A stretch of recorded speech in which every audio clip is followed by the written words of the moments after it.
সম্মানিত দর্শক আসসালামু আলাইকুম, কেমন আছেন সবাই? আজ আমি আপনাদের সঙ্গে শেয়ার করব সহজভাবে সালোয়ার তৈরি করা। আশা করি পুরো ভিডিওটা আপনারা দেখবেন। এখানে কাপড়টিকে 4 ভাঁজে ভাঁজ করে নেওয়ার পর হচ্ছে হাই নিচ্ছি 9.5 ইঞ্চি। এই যে হাই 9.5 ইঞ্চি নেওয়ার পর সালোয়ারের কোমর বাদে নিচের অংশের যে যতটুকু লম্বা ততটুকু নিচ্ছি 44 ইঞ্চি। এরপর সোজা একটি দাগ টেনে দিব। এরপর হচ্ছে পায়ের মুখ নিব 6 ইঞ্চি। একদমই কিন্তু সহজ এই সালোয়ারটি কাটিং। এই যে পায়ের মুখের মাপ আর হচ্ছে হাই আর হচ্ছে লম্বাটা এতটুকু নিয়ে আপনারা সালোয়ারের কোমর বাদে নিচের অংশ কেটে নেবেন। এরপর কোমরটি আলাদা করে কেটে নিব সাইডের যে কাপড় থাকবে সেটা দিয়ে। এখন দেখুন আমি হাইয়ের থেকে পায়ের মুখের সাথে দাগটি এভাবে করে শেপ কাটের সাহায্যে মিলিয়ে নিয়েছি আর এরকমটা হয়েছে। এখানে কোমরে কুচি হবে,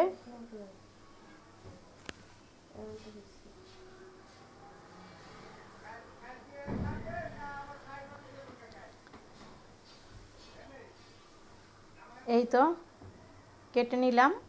এখন হচ্ছে আমি কোমরে কেটে নিব। এইভাবে এটা বন্ধ পাশ আছে, এখান থেকে এইভাবে মাপটি নিব। এখানে নিয়েছি আমি 11 ইঞ্চি আর এইভাবে 8.5 ইঞ্চি খারাপভাবে।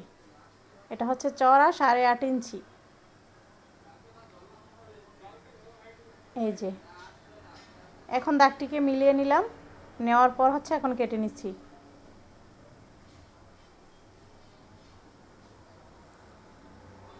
তো এই তো কোমরের কাপড়টি বের করে নিয়েছি। এখন আপনাদের সেলাই করে বুঝিয়ে দিব। আপনারা ধৈর্য সহকারে পুরো ভিডিওটা দেখুন, তাহলে বুঝতে পারবেন এটা কিভাবে সেলাই করতে হয়। প্রথমে আমি হাই সেলাই করে নিচ্ছি। একদমই সহজভাবে বোঝানোর চেষ্টা করতেছি যাতে নতুন আপুরা সহজে বুঝতে পারে। এই যে এখানে আমি হাইয়ের সেলাইটি দিয়ে দিয়েছি আর ডাবল করে অবশ্যই সেলাইটি দিতে হবে। যদি এখানে পট্টি ব্যবহার করতে চান তাহলে পট্টির কাপড় কেটে পট্টি দিতে হবে। যাই হোক, এটা যার জন্য বানাতেছি সে আর কি লাগবে না। যদি হেলদি হয় তাহলে আপনারা পট্টি দিতে পারেন। এখন আবারও আমি এই পাশের হাই সেলাই করে নিচ্ছি। এখন হচ্ছে এখানে আমি কুচি দিয়ে দিব।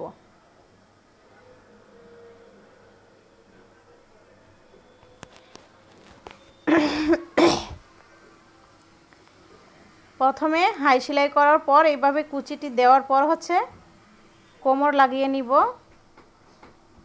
তবে একদম সামনে আর পিছনের দিকে হালকা করে দিবেন কুচি। এই যে দেখুন আমার এখানে কিন্তু সাইডে কুচির পরিমাণটা বেশি।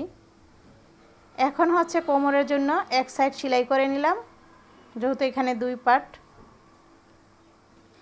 দুনো পাশ সেলাই করার পর এটাকে ভাঁজ করে এরপর হচ্ছে এইভাবে ভেতরের সাইডে রেখে হচ্ছে কুচির সাথে মিলিয়ে নিলাম। এখন দড়ি হচ্ছে গোল করে এই কোমরটি জয়েন করে নিব। দেখুন এই যে সেলাইটি কিন্তু হয়ে গেল। ভাঁজ পিঠে দিয়ে এইভাবে আপনারা কোমরটি লাগালে বেশি সুন্দর হবে। আর লাগানোর আগে অবশ্যই মেপে নেবেন, তাহলে আর বেশি বড় ছোট হবে না। এই তো হয়ে গেছে কোমর লাগানো। এখন হচ্ছে রাবার লাগিয়ে নিব।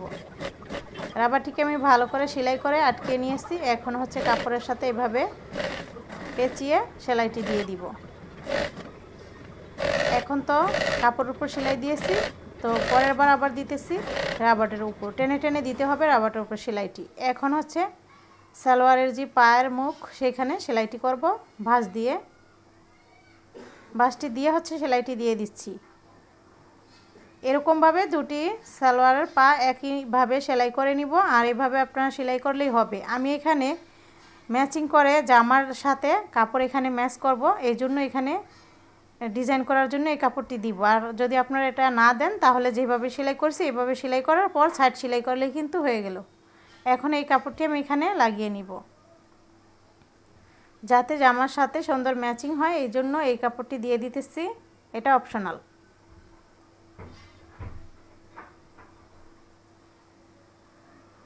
এখন এই পাশে আবারও ভাঁজ করে এরপর হচ্ছে সেলাইটি দিয়ে দিব।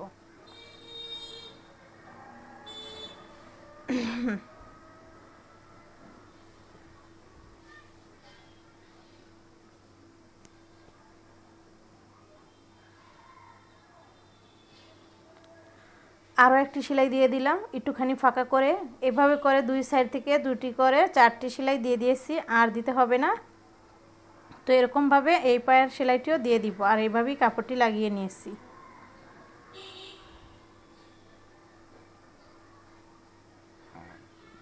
সেমভাবে সেলাইটি শেষ করলাম। এখন নিচের সাইড সেলাই করে নিব। তার আগে পায়ের মুখের মাপটি মেপে নিব।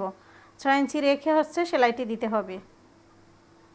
এই তো সেলাইটি দিয়ে দিচ্ছি, আর অবশ্যই এখানে ডাবল সেলাই দিব। আশা করছি আপনারা বুঝতে পারছেন। যদি কোথাও না বোঝেন রিপিট করে দেখবেন বা কমেন্টের মাধ্যমে জানাতে পারেন। দেখুন কতটা সুন্দর হয়েছে। কেমন লাগলো অবশ্যই জানাবেন। আজকের মতো এতটুকুই। আল্লাহ হাফেজ।